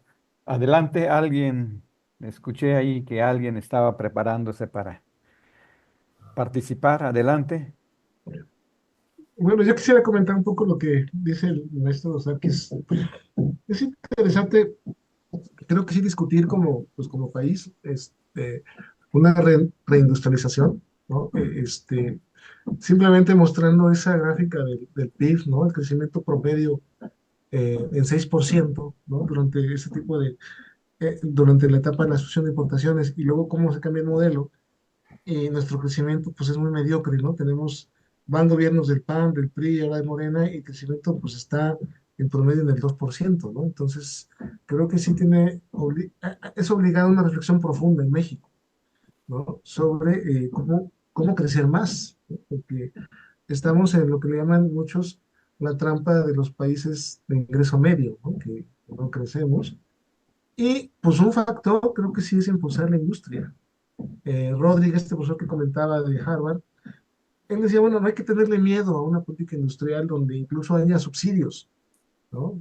Pero claro, subsidios bien canalizados, transparentes y donde se rinda cuentas a quien se beneficie de los subsidios, ¿no? Que es lo que creo que faltó en esa época de sustitución de importaciones.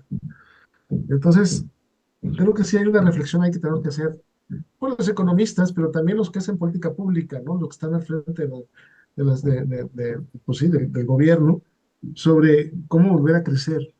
También está más que eh, comprobado que la productividad laboral es mayor precisamente en estos países que han impulsado su industria, como es lo que le pasa a China, Corea, ¿no? Taiwán, Singapur, ¿no? Entonces, y hay sectores obviamente menos productivos, pero que de alguna manera pues se ven de alguna manera beneficiados por la industria en general que se desarrolla en estos países.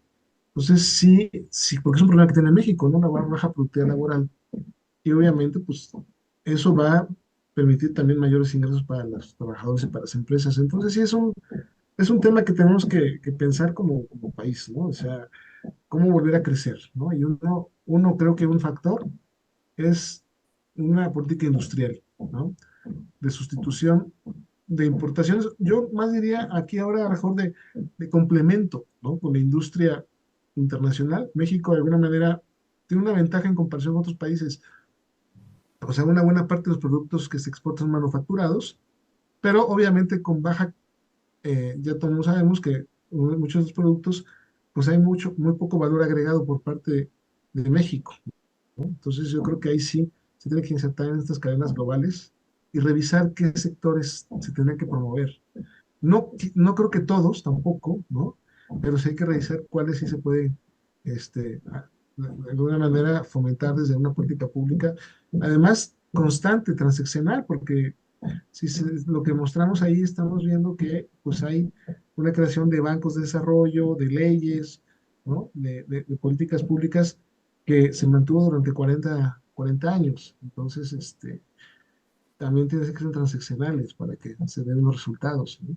Hoy en día, obviamente, también tiene que haber más vinculación entre empresa y universidades, ¿no? Que son centros de universidad, centros universitarios donde tenemos que tener mayor vinculación con la industria, con la investigación. Pero bueno, es un tema, ¿no? Que creo que sí vale la pena ponerse a reflexionar como país, ¿no? Yo con esto lo dejo, pero sí, Gracias. Mu- gracias. Muchas gracias, doctor. Muchas gracias por sus comentarios adicionales.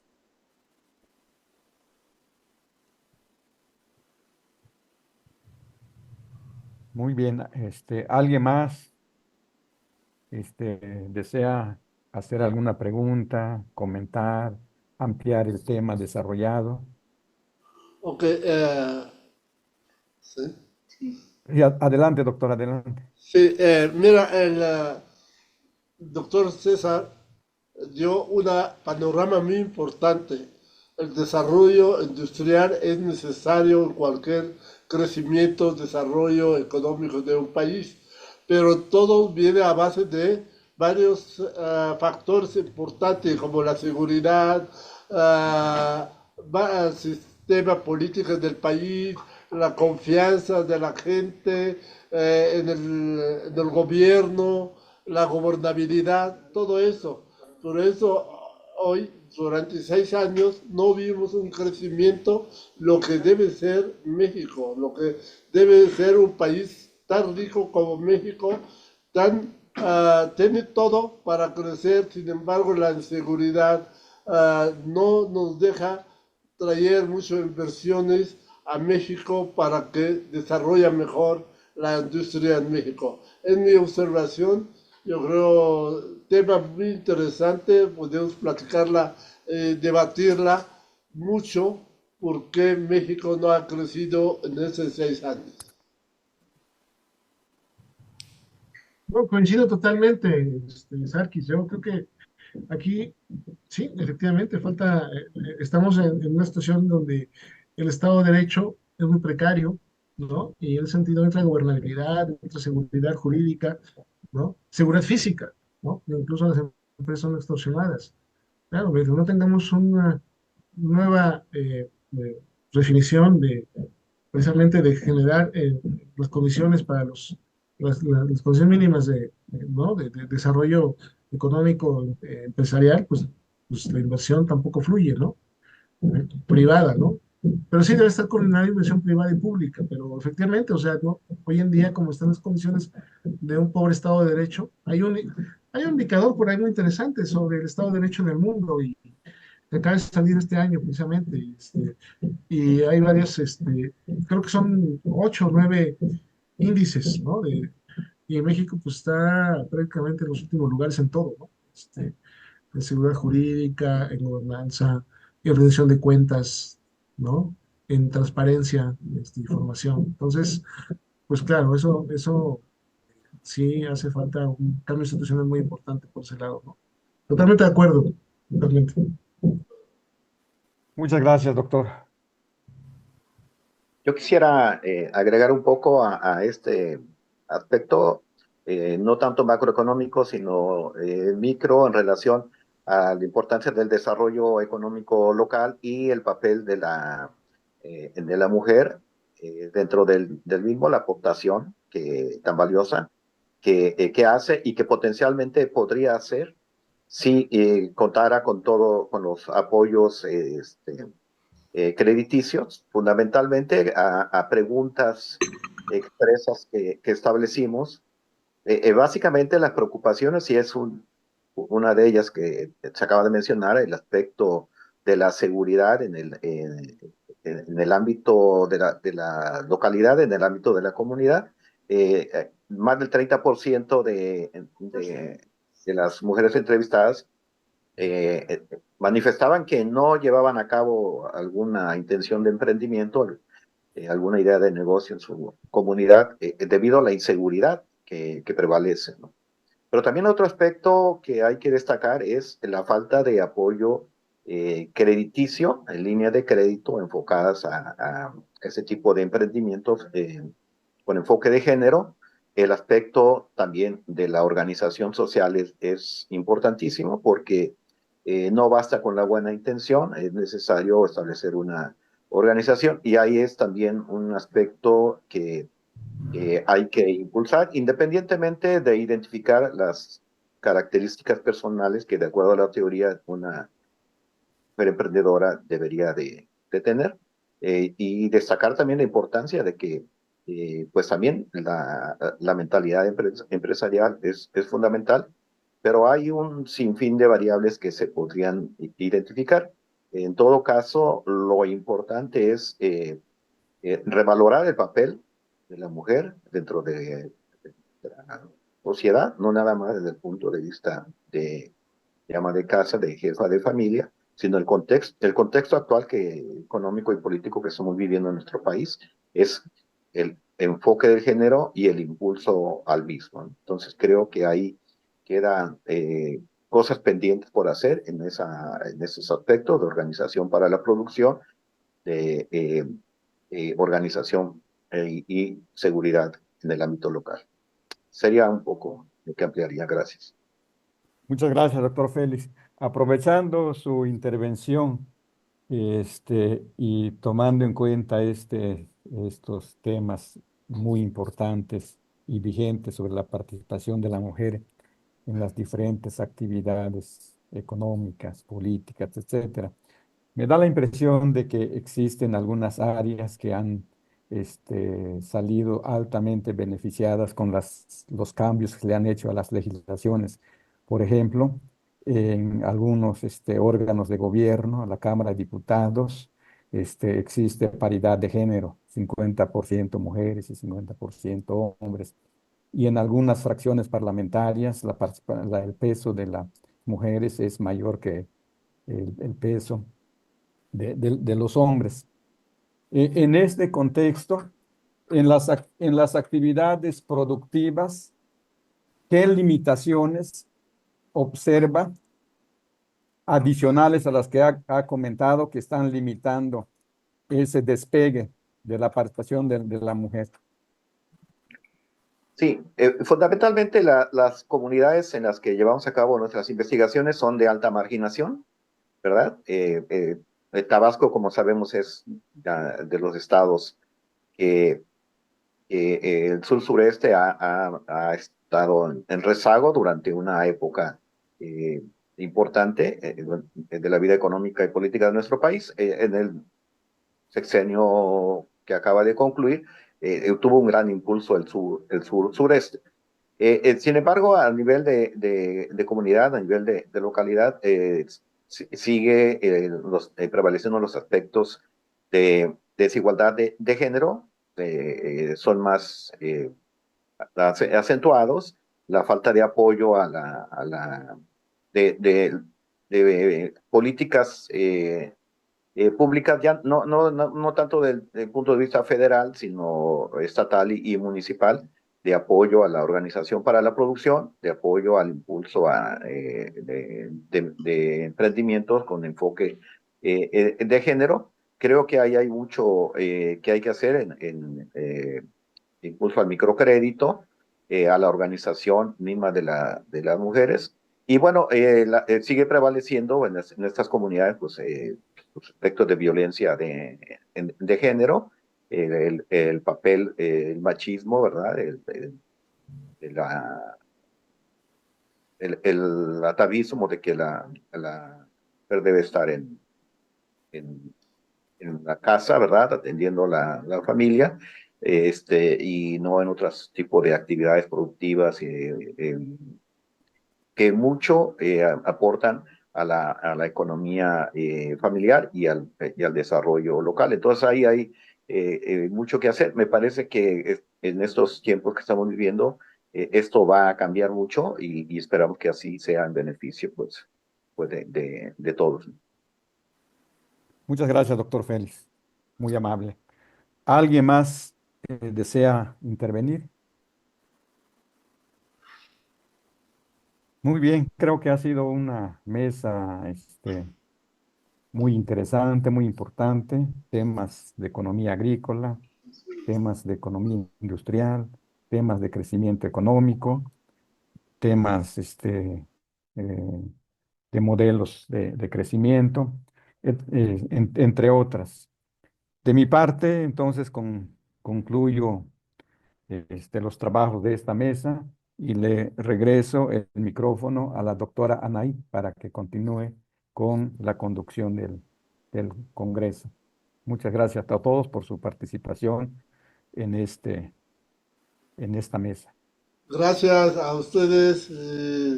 Somos muy contentos con su presencia, con sus ideas. Nos enriquece mucho a nosotros, a nuestros alumnos. Muchas gracias.